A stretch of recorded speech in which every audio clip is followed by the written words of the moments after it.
Assalamualaikum warahmatullahi wabarakatuh. Alhamdulillahirrahmanirrahim. Sampai kita pada materi tentang ilmu-ilmu yang dibutuhkan dalam penafsiran Al-Quran. Nah, jadi ketika menafsirkan Al-Quran, apapun coraknya, apapun background pendidikannya, ada beberapa ilmu yang memang tidak bisa terlepas dari penafsir ketika akan menafsirkan Al-Quran. Salah satunya adalah asbabun nuzul. Nanti kita hanya akan berbicara tentang beberapa ilmu saja yang memang itu pokok ya, yang pokok yang kita gunakan dalam penafsiran Al-Quran. Oke, baik.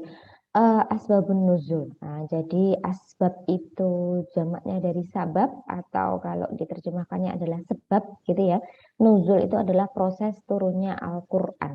Al-Quran itu kan memang diistilahkan dengan turun karena dengan pengertian bahwa Al-Quran itu turun dari Allah yang kedudukannya adalah lebih tinggi gitu ya, atau diturunkan dari langit gitu, dari tempat yang tinggi ke bumi yang lebih rendah. Nah, makanya kemudian menggunakan kata nuzul, sebab nuzul. Nah, kita sepakati dulu bahwa Al-Quran itu diturunkan Allah itu tidak dalam, atau kita bisa mengistilahkannya dengan tidak dalam ruangan hampa gitu ya. Al-Quran turun itu tidak 30 juz sablek. Nah, semuanya turun langsung diajarkan kepada Nabi, tidak, tapi berangsur. Berangsur itu ya, Al-Quran turunnya itu tidak untuk mereka atau orang-orang yang yang tidak berpengetahuan sama sekali, tidak berbudaya atau tidak punya kehidupan, bukan ya. Tapi Quran turun dalam sebuah tatanan masyarakat yang sudah ada, turun melalui malaikat Jibril dan kemudian diturunkan kepada Nabi Muhammad untuk diajarkan. Itu Nabi Muhammad juga sesosok yang manusiawi gitu, punya sifat-sifat manusiawinya ya, terlepas dari Nabi Muhammad itu adalah Rasul yang maksum. Nah, tapi beliau punya sisi psikologis sebagai seorang manusia gitu ya. Jadi Al-Quran tidak turun dalam ruangan yang kosong, ruangan yang hampa, tapi di situ ada kehidupan sosial, ada kebudayaan, ada psikologi masyarakatnya dan lain sebagainya. Nah, itu kita sepakati dulu bahwa Al-Quran memang tidak turun dalam ruangan hampa. Maka di sini bisa kita lihat bahwa dari definisinya ya, asbabun nuzul itu adalah sesuatu yang menjadi sebab turunnya Al-Quran. Atau kalau kita mengistilahkan dengan itu, berarti akan muncul pertanyaan bahwa berarti Al-Quran itu turunnya tidak motifnya tidak langsung dari Allah mau menurunkan, tapi ada sebab yang terjadi dulu gitu. Tidak demikian gitu, karena asbabun nuzul bisa diterjemahkan dengan kejadian yang bersamai turunnya sebuah ayat itu. Jadi entah kejadian itu bareng turunnya dengan ayat, atau kejadian lebih dahulu kemudian ayat menjawab kejadian tersebut, atau ayatnya turun terlebih dahulu kemudian baru ada kejadian setelah ayat turun. Nah, itu semua yang membersamai sebuah ayat itu namanya sabab nuzul. Jadi kalau misalnya kita ini tidak bicara sebab akibat gitu ya. Kalau di dalam bahasa Indonesia itu ada sebab akibat gitu. Jadi akibatnya apa disebabkan oleh apa gitu. Ayat sabab nuzul tidak hanya terbatas itu gitu. Jadi ya ada ayat yang memang diturunkan terlebih dahulu, nah, kemudian baru beberapa jenjang waktu kemudian terus ada kejadian yang akhirnya Nabi Muhammad mengingatkan bahwa ada ayat Al-Quran yang turun tentang hal ini. Itu seperti itu. Jadi bisa kita sederhanakan dengan motif ya, motif di balik turunnya ayat Al-Quran. Nah, motif itu bisa berbagai macam ya, bisa karena kegundahan hati Nabi Muhammad. Nah, kita tahu bahwa Nabi Muhammad itu turun wahyu pertama kali, kemudian dengan wahyu yang kedua itu jaraknya lama, ya akhirnya membuat Nabi Muhammad itu sudah gundah dulu kok, kemarin dapat surat cinta dari yang terkasih, kok sekarang surat cintanya kok nggak datang lagi. Nah, setelah turun gundah gulana itu baru turun wahyu yang lain gitu. Nah, itu. Jadi ada ayat yang menjawab kegelisahan Nabi, ada ayat yang turun karena pertanyaan sahabat.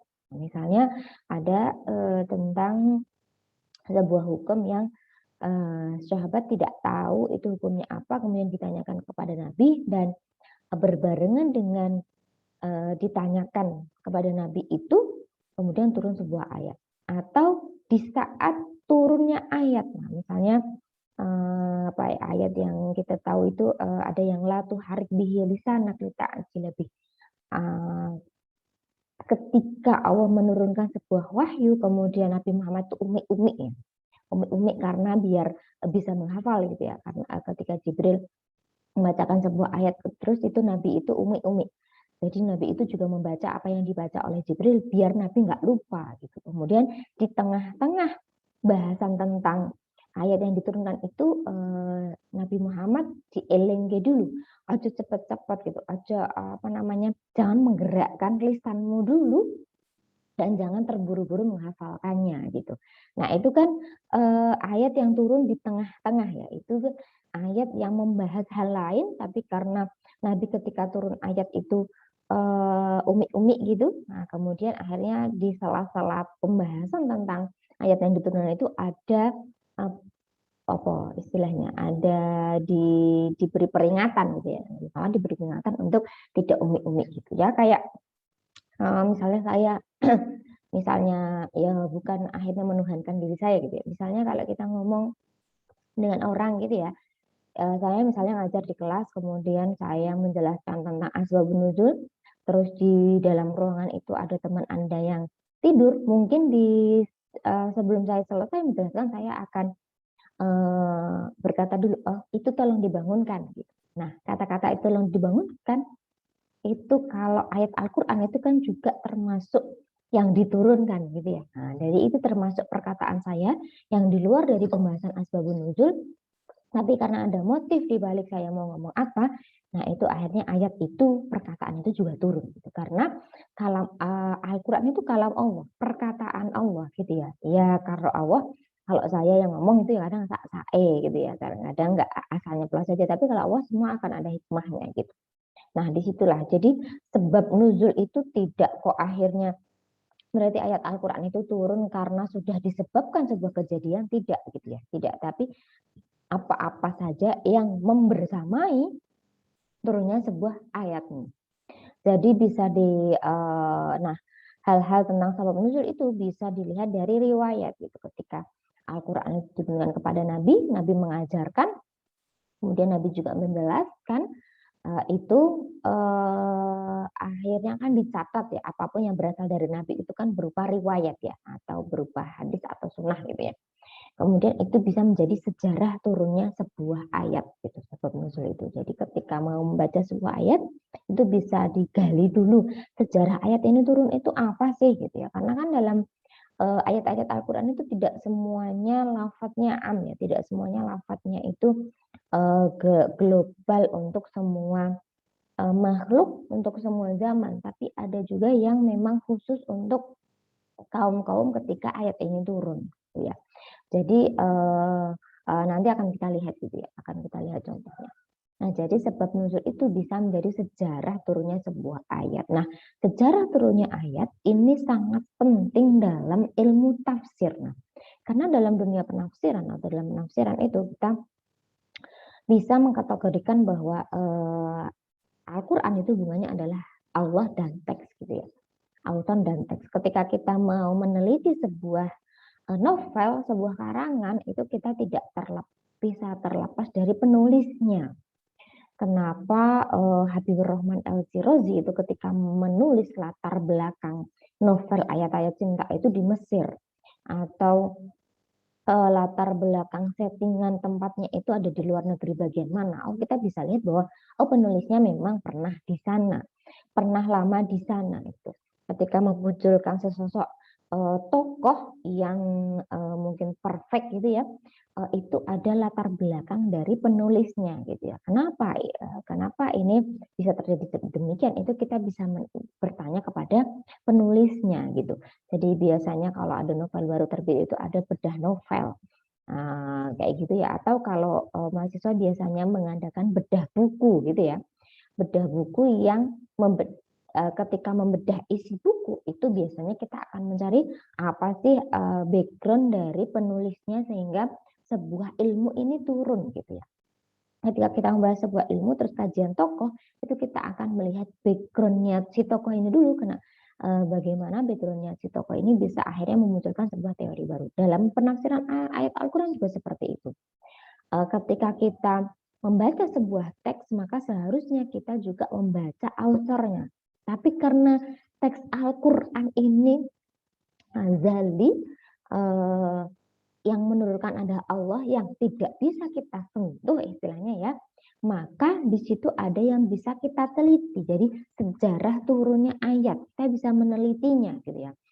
Kenapa ayat Al-Quran ini turun, bagaimana sejarahnya, kenapa lafadznya menggunakan ini, kemudian kenapa bentuknya seperti ini dan lain sebagainya. Kita bisa lihat perbedaan, dulu pernah ya, pastinya pernah mengetahui perbedaan Makki dan Madani gitu. Kenapa ayat-ayat yang Makkiyah itu cenderung hanya penggambaran, kemudian panjang-panjang ayatnya berbeda dengan Madaniyah yang sudah masuk ke hukum-hukum gitu ya, hukum-hukum yang tegas gitu ya, karena perbedaan sosial, karakter masyarakatnya, kemudian ketika di ayat-ayat Makkiyah itu awal mula Islam turun, jadinya tidak langsung ketika Islam turun itu akhirnya ayat-ayatnya berbicara tentang Qasas, berbicara tentang iqab dan lain sebagainya, berbicara tentang hukum syar'i, tapi hanya tentang penggambaran Islam gitu ya, karena di Mekah itu pertama kali mengenal Islam gitu. Sedangkan di Madinah itu sudah selang beberapa tahun setelah Islam itu tersebar gitu, maka ayatnya pun berbeda. Nah, disinilah ketika mau menafsirkan sebuah ayat itu penting untuk melihat sejarah turunnya ayat agar tidak salah menafsirkan gitu ya. Nah, jadi ketika kita menafsirkan sesuatu, karena author Allah ini tidak bisa tersentuh, maka yang bisa kita sentuh adalah kejadian membersamai ayat tersebut gitu ya. Atau kalau misalnya memang ayat Al-Quran itu turun kepada Nabi Muhammad, maka kita juga bisa mempelajari psikologi Nabi Muhammad ketika menerima wahyu tersebut. Itu kan ada beberapa ayat yang memang disesuaikan dengan psikologi Nabi Muhammad ketika menerima ayat tersebut gitu ya.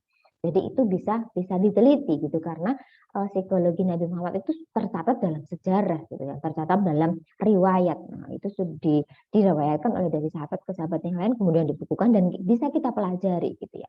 Atau kita bisa pelajari dari sejarah turunnya ayat tersebut untuk melihat apakah memang penafsiran seperti ini itu cocok dengan spirit yang dibawa ketika ayat itu turun.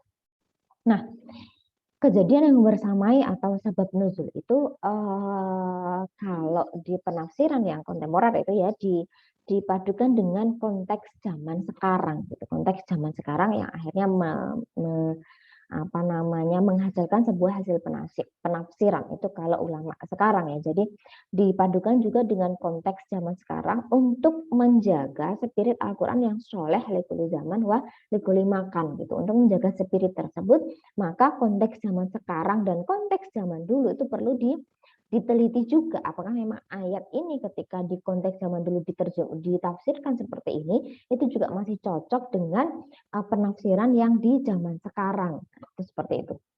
Nah, mengenai sabab nuzul, sabab nuzul itu bisa dipelajari dari riwayat-riwayat yang memang sampai kepada kita gitu ya. Jadi bisa dipelajari, sudah pernah dicatat oleh para sahabat yang memang membersamai kejadian-kejadian tersebut. Nah, itu ada ulama yang membedakan bahwa kalau yang seperti itu, yang tekstual itu tadi, itu maksudnya adalah sabab nuzul yang mikro. Tapi ada juga sabab nuzul yang makro. Atau kalau dalam definisi kita bisa makro itu berarti lebih luas.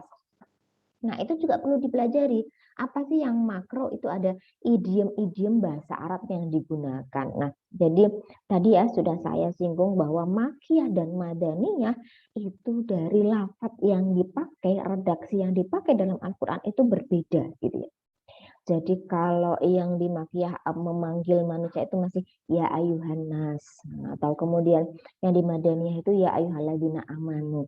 Itu kan sudah membedakan. Nah, itu bukan kok ya sebuah variasi saja, tapi di balik variasi tersebut ada hikmahnya, ada tujuannya. Kenapa Allah itu ketika ayat yang untuk makiyah masih menggunakan ya ayuhan nas gitu. Kemudian yang madaniyah ya ayyuhalladzina amanu gitu ya. Jadi idiom-idiom bahasa Arab yang digunakan itu ketika berbeda itu mungkin ada sejarah yang melatar belakanginya. Kemudian ada juga tradisi Arab. Nah, karena ayat Al-Quran itu memang turunnya untuk orang Arab ya, karena turunnya Nabi Muhammad itu sebagai orang Arab, maka contoh-contoh yang digunakan itu berbeda gitu ya. Kayak misalnya penggambaran tentang surga yang biasa kita jelaskan itu penggambaran tentang surga itu apa? Jannatin tajri min tahtihal anhar gitu ya. Surga itu sebuah taman yang di bawahnya itu mengalir sungai gitu. Karena kenapa penggambaran surga itu demikian ya karena di Arab itu atau ini juga bisa kondisi sosial psikologi masyarakat ya di Arab itu kan gurun gitu ya, kebanyakan gurun, tidak ada sumber mata air yang banyak. Itu mungkin kalau Al-Qur'an itu turunnya di Indonesia, penggambaran tentang surga tidak semacam itu karena bagi wong Indonesia atau bahkan wong-wong desa itu sungai itu sudah tidak indah lagi karena kita sudah terbiasa gitu ya. Karena kita hidup itu ya sudah di sebelah sungai. Jadi penggambaran surga yang sebenarnya surga itulah mala ainun ro'at wala udhunun sami'at gitu ya. Jadi belum pernah dilihat oleh mata, belum pernah didengar oleh telinga itu tidak terbayang kalau itu untuk orang Indonesia gitu ya. Jadi penggambaran dalam Al-Qur'an itu ya disesuaikan dengan kondisi semuanya, kondisi Arab ya, sosialnya, psikologinya, geografinya dan lain sebagainya untuk penggambaran-penggambaran. Atau apa misalnya mukjizat Nabi Musa yang bisa tongkatnya bisa berubah jadi ular gitu ya. Oh berarti apakah memang nabi-nabi itu bisa sulap? Nah, kenapa Nabi Musa itu kok diberikan mukjizatnya kayak berupa sulap? Ya karena di zaman itu penyihir itu banyak gitu ya. Orang Arab di sana itu memang ahli sihir. Jadi ketika menurunkan atau mengutus sebuah orang yang spesial, kita bisa mengistilahkan seperti itu, nabi itu kan orang spesial yang harus kita ikuti gitu ya. Ketika di masyarakat yang ya kayak kita misalnya masyarakat Indonesia itu ketika mau memilih pemimpin ya memang harus orang yang spesial gitu karena akan kita ikuti gitu. Kita ikuti kebijakannya. Nah, begitu juga dengan Nabi Musa ketika itu diberikan mukjizat tongkat yang bisa berubah. Itu makanya dinilai oleh orang Arab lah itu yang percaya tentang penyihir akan dinilai oh berarti ini sihirnya lebih hebat dari penyihir-penyihir yang sudah ada. Nah, ini seperti itu, bukan kok akhirnya oh berarti Nabi itu harusnya sulap, Nabi itu sama dengan penyihir tidak ya, tapi pendekatannya memang seperti itu karena tradisi Arabnya seperti itu gitu. Untuk menurunkan sesuatu yang bisa dipercayai oleh masyarakat itu kan harus pelan gitu ya, harus pelan bagaimana bisa membersamai masyarakat tersebut gitu. Kemudian kondisi sosial psikologi masyarakat saat itu dan kondisi psikologis Nabi sebagai penerima wahyu. Nah, idiom bahasa Arab, tradisi, kondisi sosial, tradisi sosialnya, kebudayaan Arab, psikologi masyarakat, psikologi Nabi sebagai pembawa wahyu itu juga harus diteliti sebagai sabab nuzul yang makro. Jadi tidak hanya terbatas pada sebab-sebab yang memang sudah tercatat oleh sunnah, tercatat oleh hadis, tapi juga yang tercatat dalam sejarah lebih besar lagi gitu ya. Tidak hanya apa yang membersamai ayat tersebut, tapi ketika ayat itu turun kondisi masyarakat itu lagi bagaimana, sosialnya lagi bagaimana, psikologi Nabi lagi kayak gimana itu juga masuk ke dalam sabab nuzul yang akhirnya nanti bisa memengaruhi hasil penafsiran. Nah, itu seperti itu. Nah, kenapa pentingnya kita harus mempelajari sabab nuzul? Oke, urgensitasnya. Jadi mengetahui hikmah dibalik disyariatkannya sebuah hukum. Nah, biasanya kita menafsirkan ayat itu kan karena emang mau mencari istinbatul ahkam dari ayat tersebut itu ya.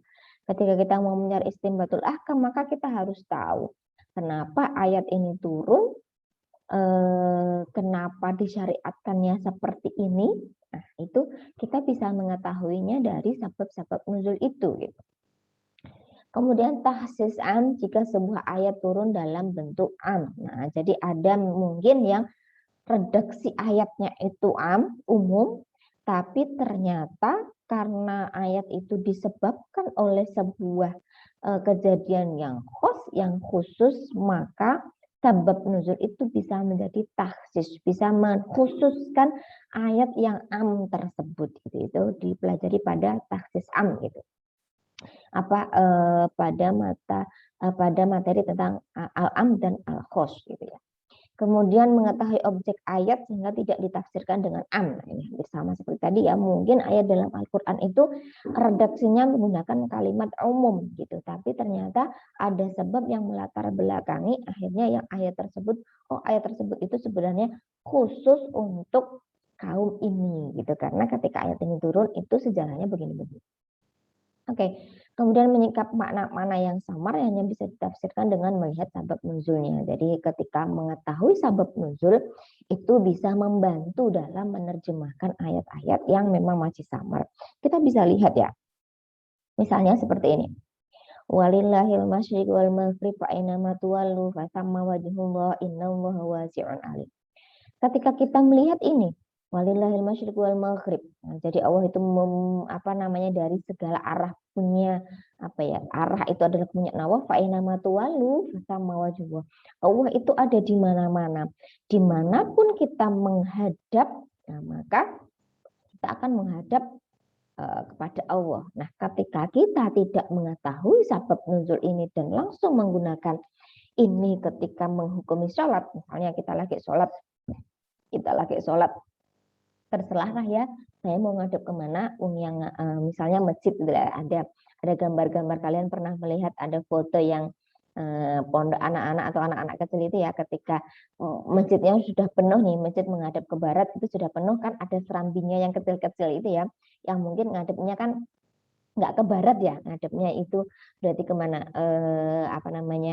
ngadepnya ke utara entah ke selatan gitu. Karena kalau ke barat itu kita nggak mungkin bisa sujud, maka menghadapnya ke selatan saja karena itu tempat yang bisa lebih memanjang. Atau karena kita lagi di kos gitu ya, kamar kos yang kecil yang kasurnya itu sudah nembak di situ, sehingga kita kalau mau menghadap ke barat itu sajadahnya nggak cukup, maka kita muter menghadapnya ke utara karena fa'ina matuwalu sama wajhu gitu ya. Nah, itu tidak bisa juga gitu. Atau misalnya kita lagi mager mau sholat mau sholat di bawah kok kedinginan gitu, atau misalnya lagi banjir kedinginan, kita mau sholatnya di kasur karena kasur kita menghadapnya ke utara dan selatan, ya wis kita mengikuti itu, karena kalau ke barat kita nggak mungkin bisa sujud ya, jatuh gitu. Ya wis kita mengikuti arah kasur karena fa'ina matuwalu sama wajhu. Nah, itu tidak bisa dihukum seperti itu ya, karena ayat ini tuh ada sejarahnya bahwa ketika itu Rasul dan mukminin menunaikan sholat pada malam gelap sehingga tidak bisa menentukan arah kiblat gitu. Jadi ada sejarahnya di situ ya. Jadi gelap gulita yang itu bukan di rumahnya. Jadi kalau di gurun itu kita mau jalan itu kita nggak tahu arah ya, itu serius ya. Jadi kalau di gurun itu pertama kali kita masuk mungkin ke arah barat, kita di tengahnya itu nggak tahu ya, karena gurun itu nggak ada sudutnya kan, nggak ada sudutnya. Jadi ketika di situ gelap malam, kita tidak akan bisa menentukan kita itu mau sholatnya ngadep ke barat itu yang sebelah mana gitu. Nah, itu makanya ayat ini turun karena ada sejarah yang melatar belakangi. Ketika ayat ini kita gunakan di zaman sekarang, kemudian kita sholat asal, ya tunggu dulu gitu. Itu ada sebab nuzulnya yang harus kita teliti gitu ya. Itulah pentingnya kita melihat sebab nuzul. Atau contoh yang lebih membahayakan lagi misalnya di sini. laisa 'alal ladzina amanu wa 'amilus sholihati junahun fima tu'imu idza mattaqaw wa amanu wa 'amilus sholihat tsumma taqaw wa amanu tsumma taqaw wa ahsan. Jadi di dalam ayat ini adalah untuk mereka yang beriman dan amilus sholihat itu dan melakukan amal yang soleh itu tidak ada dosa terhadap apapun yang dia makan.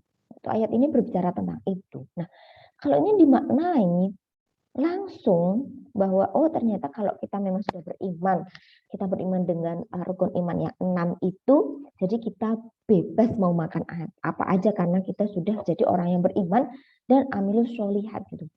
Jadi kita mau makan yang haram pun boleh gitu karena laisa junahun fima tu'imu. Jadi tidak ada junah, tidak ada dosa terhadap apa-apa yang kita makan gitu. Padahal ayat ini tuh turun setelah ada ayat yang melarang khomer.